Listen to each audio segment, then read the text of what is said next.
Avec François-Olivier Gisbert, nous continuerons donc, comme nous avons débuté tout à l'heure, et cela jusqu'à 9h25, à analyser ce résultat du premier tour. Est-ce que Marine Le Pen peut être satisfaite de son score? Après tout, c'est pas mal. 4 millions de plus que lors du précédent rendez-vous électoral. Non? Oui, absolument. Oui. Je pense que c'est historique. Hein.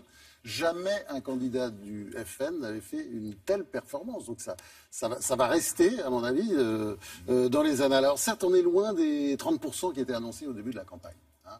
Et c'est toujours le problème avec Marine Le Pen, c'est qu'on a l'impression que voilà, ça s'érode un peu au fur et à mesure.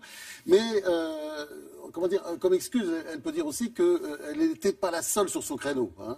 Il y avait, on peut dire, tous les petits candidats rivalisés de souverainisme, de populisme. Sur le terrain de l'Europe, elle était pas la seule. Tous, oui, voilà. Non, sur l'Europe, même sur le populisme et le populisme, c'est-à-dire, on n'avait que des clowns de Marine Le Pen. Si vous regardez tous les petits candidats, Asselineau, vous dites des clowns ou des clones? Des clones. Mais enfin, c'est pareil. Hein. Enfin bon, non, désolé. Ça vous a échappé. Oui, c'est la maladie de Gilles de la Tourette, vous savez. Bon. Alors, est-ce qu'elle a une chance? Ouais. Hein, c'est la question qu'on peut se poser. Et pour ça, il faudrait être sûr qu'elle a des réserves de voix. Je suis pas très sûr, moi. Elle peut compter, elle peut espérer, en tout cas, sur des erreurs d'Emmanuel Macron. Mais quand on regarde depuis le début de la campagne, il n'a pas fait beaucoup. Hein, il a fait quelques petites erreurs, mais enfin, c'est pas son genre. Les réserves de qui? Du côté quoi? Du Poignant? Du côté de...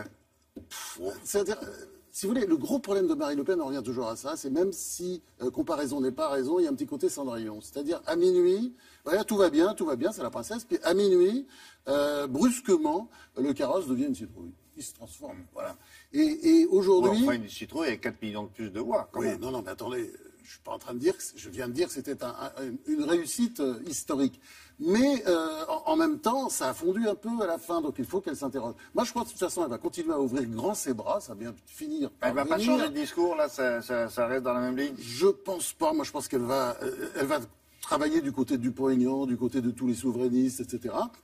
Et de toute façon, il y a une chose qui est claire, William, et c'est ça l'information, c'est qu'elle est en piste pour 2022, et en 2022, ce sera une autre paire de manches. Hein, la prochaine élection présidentielle, je pense qu'elle risque de faire un score plus important.